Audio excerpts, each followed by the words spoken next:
कसपटे कुटुंबियांना धमकावल्याचं प्रकरण, निलेश चव्हाण सरेंडर होणार तर निलेश चव्हाणचा भाऊ आणि वडिलांची पोलिसांकडून चौकशी सुरू।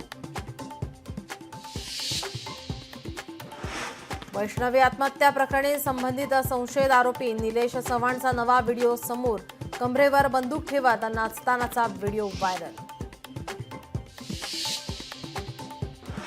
पुण्यापाठोपाठ नाशिकमध्येही हुंडाबळीची घटना, 37 वर्षीय विवाहितेची गळफास घेत आत्महत्या, सासरच्या जाचाला कंटाळून आत्महत्या केल्याचा माहेरच्यांचा आरोप।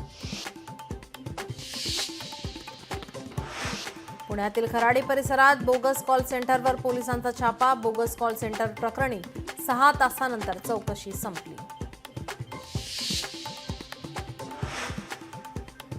महापालिका निवडणुकीच्या पार्श्वभूमीवर शिवसेना ॲक्शन मोडवर, विकास कामं करण्यासाठी पालिकेच्या माध्यमातून 2 कोटींचा निधी उपलब्ध करून देण्याची लगबग, सूत्रांची माहिती।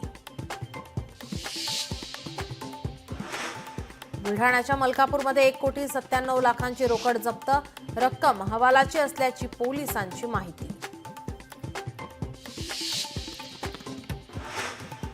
लाडक्या बहिणींच्या मे महिन्याच्या अनुदानाची तरतूद, आदिवासी विकास विभागाचा निधी महिला व बाल विकास खात्याकडे वळवला, 335,70,00,000चा निधी वळती।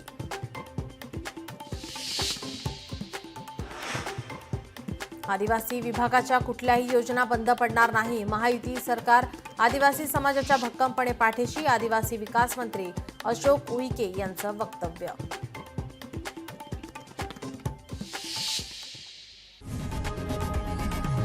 लोकशाही मराठी, ऐका, पहा, जागरूक रहा।